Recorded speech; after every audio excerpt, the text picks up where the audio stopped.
5, we begin with a developing story out of New York where the Giants are closing in on a deal with John Harbaugh to be their next head coach. Adam Schefter with us all show long. Adam, where do things stand with Harbaugh and the Giants? Laura, this deal is going to get done, and John Harbaugh is going to be the next head coach of the New York Giants, following in the footsteps of men like Bill Parcells, Dan Reeves, Tom Coughlin, with the Giants hoping for similar results. And from the moment that the Baltimore Ravens fired John Harbaugh 9 days ago, the New York Giants were on the prowl. They went after him as much and as aggressively as any team in the league, pulling out all the stops. On Sunday, one of the Giants owners, the younger brother of John Mara, Chris Mara, spent the day with John Harbaugh at his home in the Maryland area. The calls never stopped coming. The pitches never stopped coming. They went after John Harbaugh as hard as they could, recognizing him as the type of coach that they felt could turn around their team. And somehow they arranged for him to visit their facility on Wednesday before he went to any other facility. In fact, the Giants were pushing for that visit to happen last Saturday, but John had other business that he had to take care of, had to delay it, and the soonest the Giants could get him in the building was yesterday. And that visit resulted in essentially a verbal agreement between the two sides that he would halt all conversations, not speak to the Tennessee Titans, nor the Atlanta Falcons, nor any other team interested in his services, and wind up becoming the next head coach of the New York Giants. And the Giants haven't had much success in recent seasons, but today, as much as any other day, felt like they won a playoff game. Yeah, all in on John Harbaugh, as we've seen. Thanks to Adam. He is with us all show long. A lot more news to get to, and we will be all over it. John Harbaugh would be the 21st head coach for the New York Giants. He spent 18 seasons in Baltimore, starting in 2008, winning nearly 200 games over that span. He made the playoffs in 12 of those 18 seasons and had double-digit wins in 11 of them. He made just one Super Bowl, though, beating older brother Jim and the 49ers in Super Bowl 47. Glad you're with us today on this Thursday. Dan, Peter, J-Mac here. Peter, what do you make of the Harbaugh fit in New York? It's a great fit, and it's the perfect mesh of what a franchise needed and an available candidate. I don't think John Harbaugh would have been the perfect hire for all the 8 different franchises that are looking for a head coach. But for the New York Giants, this is a day to celebrate. And credit goes to GM Joe Schoen for landing this plane, for being on this, to John Mara, to Chris Mara, and to Tim McConnell in the front office, who have been in a full-court press mode since the very day he was let go in Baltimore. One thing that really stuck out to me talking to Giants sources was the football is one thing, and we can go and wax poetic about the accolades that he's done on the field. John Harbaugh, in his 18 years with the Baltimore Ravens, has seen it all as far as what could possibly come up, right?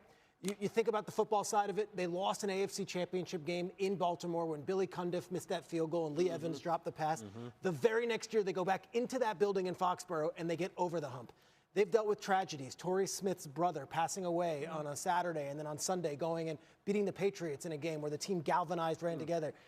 2015, the Ray Rice situation. Any sort of obstacle that you can imagine that can throw a team for a loop, John Harbaugh has likely seen it and has led that team through it.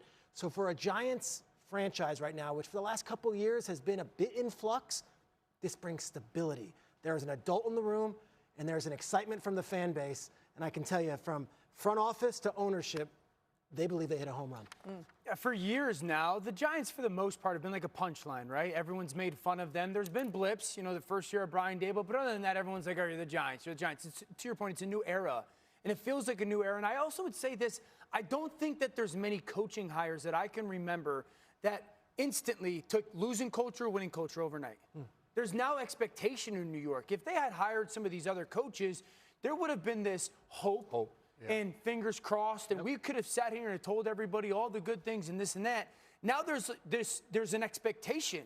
Does anyone expect Harbaugh to go to the Giants and struggle? No. For them to lose? No. Right. The expectation is to be like, oh, you can be a good football team next year. You can contend for the playoffs for the foreseeable future, specifically with the young quarterback. I love how aggressive they were. 9 openings. I love the fact that the Giants, nope, you're coming to us. You're not going to leave us without committing to becoming our head coach. I like the fact that they were like, no, that's the guy we want. Let's go. My main takeaway from all of this is, yes, everything you guys said about John Harbaugh is accurate. You don't need to further pile on to that.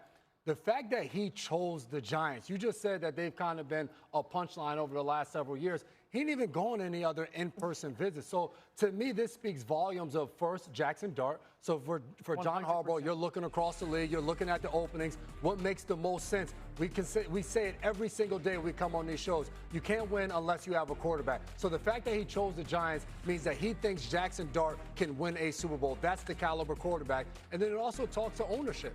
For him to believe in the Giants and not go on those visits, he met with this group that Striggs you just named, and he said, you know what, this is the place, and this is where I need to be, and this is where I feel like I can win. So to me, this speaks volumes. If I'm a fan of the New York Giants, as much of a mess it's been the last several years, we're doing something right. Absolutely. Yeah, you know, we also heard yesterday that Jackson Dart was in the meeting with John Harbaugh, and you wonder how much that factored into this decision. Had to mean something positive. But, Adam, I'm curious about what you're hearing, potential coordinators that would come along with Harbaugh to the Giants.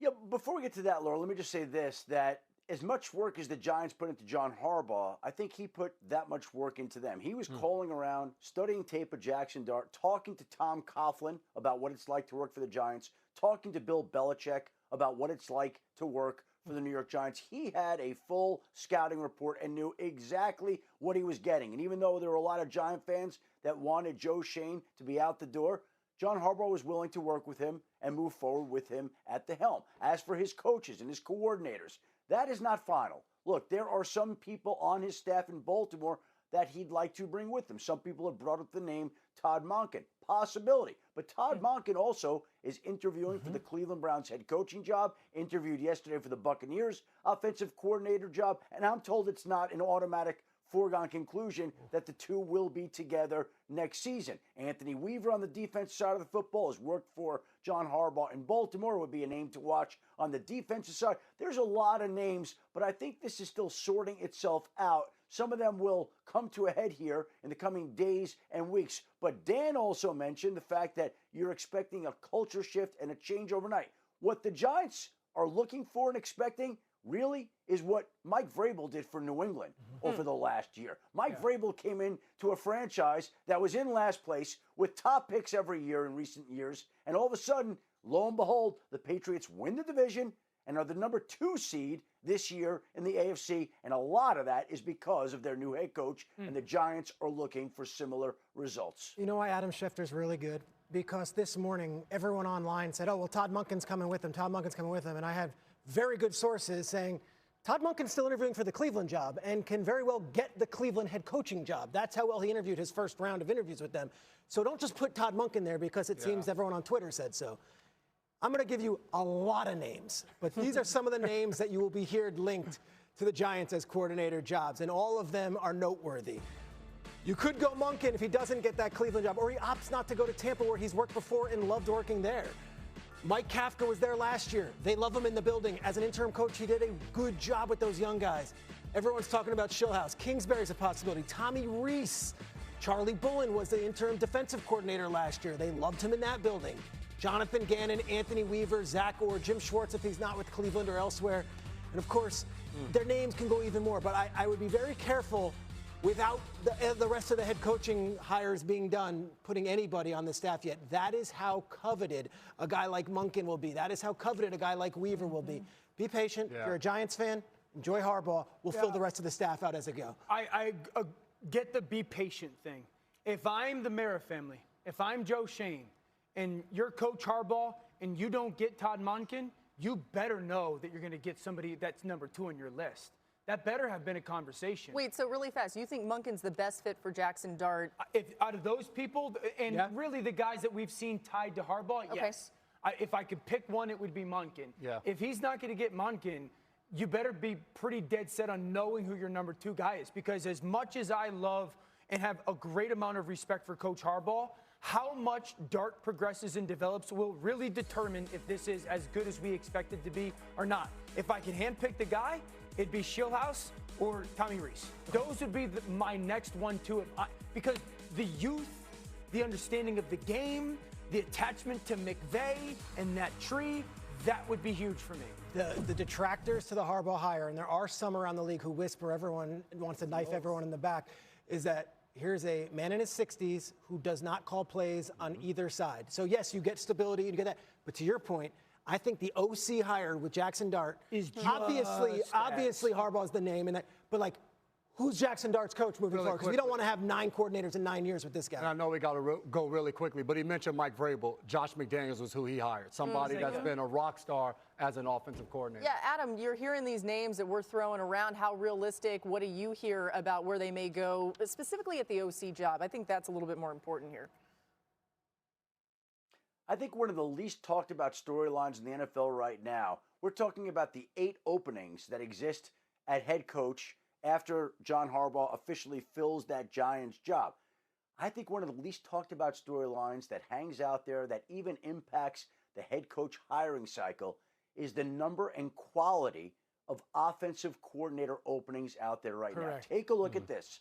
Right now, we have the Philadelphia Eagles. We have the Tampa Bay Buccaneers. We have the Detroit Lions. We have the Los Angeles Chargers. We have the New York Giants, all looking for offensive coordinators. There are some incredible jobs out there. And there are going to be people that would rather have one of those offensive coordinator jobs than some of those head coaching jobs, which is going to disrupt some of the hiring in this particular cycle. Great point. It's such a great point. I mean, when you mention Philly and that, you think about it, the offensive coordinators that have been there, Shane Steichen was the offensive coordinator. He became a head coach. Kellen Moore was the offensive coordinator. He became a head coach. The fact that the Chargers have an opening and Justin Herbert is their quarterback, there are going to be guys, when you mention Harbaugh picking his OC.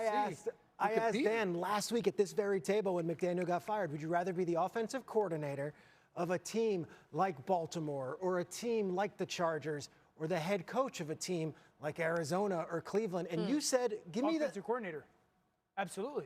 If you told me I can go be the offensive coordinator of Detroit or Baltimore or be a head coach, and I want to be respectful, head coaching opportunities, but if I'm a Mike McDaniel and I got the chance to go be the offensive coordinator, let's say in Baltimore or Detroit, or, a head coach maybe in Arizona where there's a lot of question marks at quarterback, or Cleveland, man, I think I'm going to be thinking long and hard about being the offensive coordinator at those other 2 places. Give me that head coaching gig, man. They pay a lot of money. I know they do. To go to those, you got to play the long game. Go to those league meetings, get that free swag. I'm telling you, man. Adam, go ahead. Mike will be happy.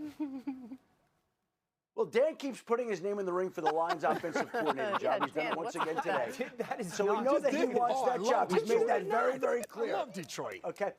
He's made that very, very clear. But let me just also say that some of those offensive coordinator openings are absolute launching pads to NFL head coaching jobs next year. So if you feel like one of these jobs might not be right for you this year, the surest way to one of those jobs is working in a great organization with a great quarterback where you're probably going to win games. And if you're winning games with a great quarterback, then you're going to be at the front of the line in the head coaching cycle next year. Adam, I know what's going on here. Dan wants a head coaching job. This Schefter just OC gave him job the is not... Guys, I can't even coach my kids' team.